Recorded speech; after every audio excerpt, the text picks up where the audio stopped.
Даниярова Марал Оралбекқызы, Астана қаласы Дінмұхамед Қонаев атындағы нөмір 66 мектеп лицейінде қазақ тілі мен әдебиетінен сабақ беремін. Сабақ алдында оқушыларды ынталандыру үшін, шабыттандыру үшін жас ерекшеліктеріне сай психологиялық жайлы ахуал тудыруды назарда ұстаймын. Баланың сабаққа құлшынысын жандандыру сабақ процесінің толықтай бір деммен жүруіне әсер етеді. Заман талабы жаңартылған білім мазмұнына сай баланың коммуникативті дағдыларын дамытуға күш саламын. Біліктілік деңгейім шебер. Джон Хопкинс университеті дарынды балаларды дамыту курсының тренерлігін қорғадым. Ситі Нидерланды бағдарламасының айтылым және жазылым курсы тренерлігінен өттім.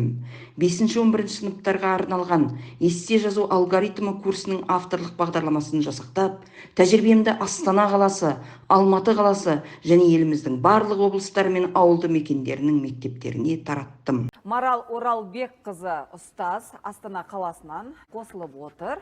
Бұл жаңартылған білім мазмұны баланы тәрбиелегенде не сұрайды? Бала мейлінше ашылу керек, өзін-өзі тану керек. Мен бір мысал келтіріп кетейін. Көксеректі оқытамыз ғой біз. Көксеректі біз қазір қалай оқытамыз?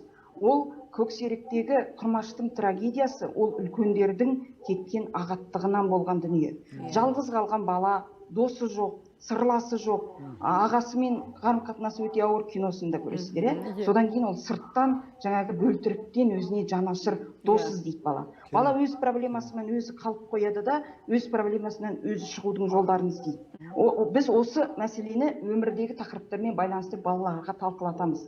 Әрбір мектепте осы Марал ханымдай мықты ұстаздар отырса шіркін. Мен сабақ оқығым келіп кетті. Қазақ тілі әдебиетінің сабағына кіріп шыққандай болдым. Бұлай бізге ешкім түсірген жоқ. Иә, бізге кезінде осылай оқытқан жоқ. Талқылап, білімді ұстаз екен. Жаңа тақырыпты бала бойына сіңдіру үшін сабақтың форматын финдік технологияға негіздеп түрлендіріп отырамын.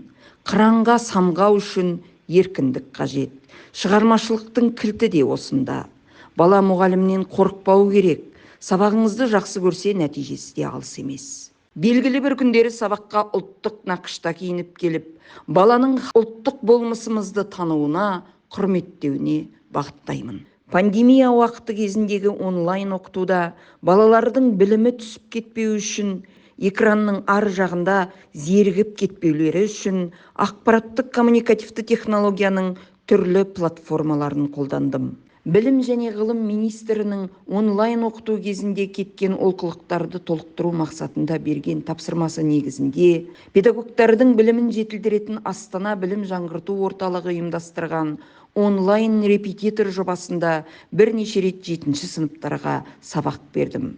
Сабақтарға Астана және Павлодар қалаларының 78 мектебінен оқушылар қатысты. Біздің ішкі дүниемізді солай сырларын өзімізді түсінуге көмектеседі. Тамаша. Қай мектептен шығып отырсың? 18-ші орта мектеп Астана қаласы. Тамаша, өте жақсы. Астана білім жаңғырту орталығы аймақтардың өрлеу орталықтары жүргізетін ғылыми практикалық конференцияларда тамыз мәслихатында мұғалімдерге тәжірибемді үнемі таратып отырамын. Эссе жаздыру оқытудағы өзекті мәселе. Осыған орай 3 жыл қатарынан Facebook, Instagram желілерінде еліміздің мұғалімдерінің сұраныстарына орай көмек ретінде қазақ тілі мен әдебиеті сабағында, орыс мектебіндегі қазақ тілі сабағында, бастауыш сыныпта, тарих сабағында, мемлекеттік имтихан форматында мұғалімдердің аттестациядан өткен кезде эссе жазуы туралы шеберлік сыныптар жүргізіп келемін. Ғылыми жоба жаздыруда облыста, республикада жеткен жетістіктерімді Instagram парақшамда TEDx форматында шеберлік сынып қылып көрсетемін. Жас мамандарды қолдау мақсатында 3 жылдан бері Қалың қалай жас маман атты жеке жобамды Instagram парақшасында өткіземін. Өзін нық сенімде ұстап, өз ойларын жеңіл түрде жеткізген болады. Одан кейін сабаққа деген подход дейді ғой, сол заманауи тұрғыдан өте бір қызық болды. Сіз шынымен де супер мұғалімсіз. Рахмет. Тамаша, керемет. Мен Түркістан облысы Жетісай ауданынан Фируза Тултаева өткенде сабағыңызға қатысқанмын.